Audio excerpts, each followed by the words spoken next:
कहते हैं हर दीवार, हर छत, हर खिड़की और हर दरवाजे के पीछे एक अनकहा किस्सा छुपा होता है। कुछ किस्से प्यार के होते हैं, कुछ तकलीफ के और कुछ इतने डरावने कि सुनते ही रूह कांप जाए। यह कहानी है उस बंगले की और उस सौदे की जिसने कई जिंदगियों अपने अंदर निगल ली है। विपुल एक छोटे से बस्ती का रहने वाला लड़का था। बचपन से ही उसने अपने परिवार की गरीबी और लाचारी देखी थी। उसके पापा की मृत्यु जल्दी हो गई थी और मम्मी ने दूसरे के घर में नौकरानी का काम करके उसे बड़ा किया था। विपुल पढ़ाई में ठीक था, लेकिन गरीबी उसे बार बार रोकती। उसके सपने थे एक अच्छी जॉब करने का, मम्मी के लिए अच्छे घर और जीवन का सुकून। बस्ती में हमेशा बातें होती थी शहर के उस पुराने बंगले की, जो कई सालों से सुनसान पड़ा था। कहते थे कि वहां से अजीब अजीब आवाजें आती है। कई लोग वहां काम करने गए, लेकिन दोबारा लौटकर वापस नहीं आए। मगर जो लौटे उनकी आंखों में ऐसा डर था कि वे कुछ बोल नहीं पाए। विपुल को इन बातों पर हंसी आती थी। वह सोचता ये सब लोगों की बनाई हुई कहानियां हैं ताकि रहस्य बना रहे। एक दिन न्यूज़पेपर में एक विज्ञापन छपा। पुराने राजवंश हाउस में काम करने के लिए एक ईमानदार और बहादुर नौजवान चाहिए। रहने और खाने का इंतजाम फ्री है और सैलरी उम्मीद से कहीं ज़्यादा होगा। विपुल को यह सुनहरा मौका लगा। उसने सोचा अगर यह जॉब मिल जाए तो मम्मी की सारी तकलीफ़ों से निकाल दूंगा। मम्मी ने मना किया, बेटा उस बंगले का नाम मत ले, लोग कहते हैं वहाँ मौत का साया है। लेकिन विपुल ने माँ की बात न मानी और इंटरव्यू देने चला गया। इंटरव्यू के लिए जब वह पहुँचा तो एक लंबी चौड़ी हवेली उसके सामने खड़ी थी। लोहे का बड़ा सा गेट जिस पर जंग लगा हुआ था। हवेली की खिड़कियाँ टूटी हुई और दीवारों पर काई जमी थी। अंदर जाकर विपुल ने देखा वहाँ एक अधेड़ उम्र का आदमी बैठा था।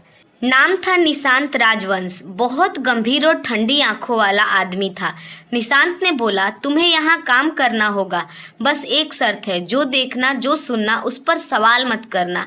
अगर मान गए तो मोटी सैलरी मिलेगी, वरना दरवाज़ा खुला है, तुम जा सकते हो।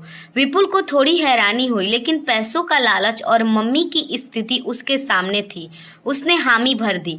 उस रात जब वह रूम में सोने गया तो अचानक उसे दरवाजे पर आवाज़ सुनाई दी। उसने दरवाज़ा खोला, लेकिन वहाँ कोई नहीं था। धीरे धीरे उसे कदमों की आहट सुनाई दी। सीढ़ियों पर कोई ऊपर जा रहा था। उसने सोचा कि शायद कोई और नौकर होगा, लेकिन अगले दिन जब उसने पूछा तो पता चला उस पूरे बंगले में वह अकेला नौकर था। निशांत ने ठंडी मुस्कान के साथ बोला, मैंने तुम्हें कहा था यहाँ सवाल मत पूछना। विपुल ने महसूस किया कि हर रात बंगले के एक हिस्से से चीखने की आवाज़ आती है, जैसे कोई औरत दर्द से तड़प रही हो। एक रात हिम्मत करके वह उस ओर गया। वहाँ एक कमरा बंद था। दरवाजा पर ताले लगे थे, लेकिन दरार से देखा तो उसे एक औरत की परछाई दिखाई दी। वह डरकर वापस लौट आया।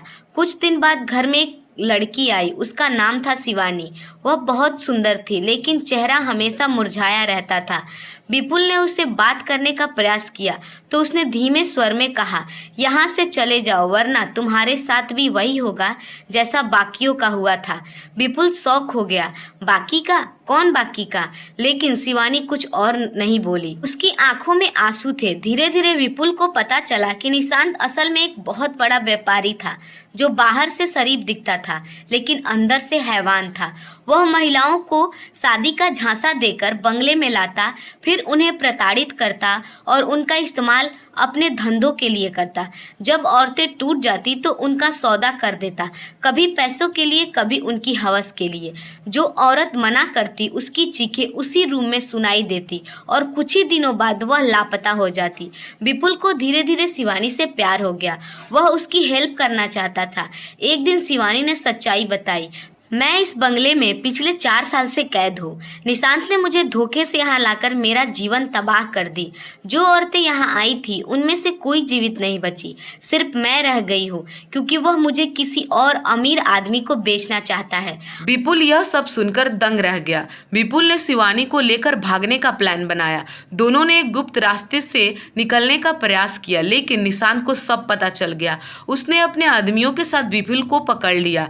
निशांत ने ठंडी लंबी सांस के साथ बोला, मैंने तुमसे बोला था, सवाल मत पूछना, अब तुम्हारा भी वही दशा होगा। निशांत ने विपुल को उसी कमरे में बंद कर दिया जहां बाकी औरतें बंद की जाती थी। वहां विपुल ने देखा दीवारों पर खून के धब्बे थे और पुराने कपड़े भी पड़े हुए थे, जैसे सचमुच कई औरतें वहां मौत के घाट उतारी गई हो। शिवानी को निशांत ऊपर ले गया।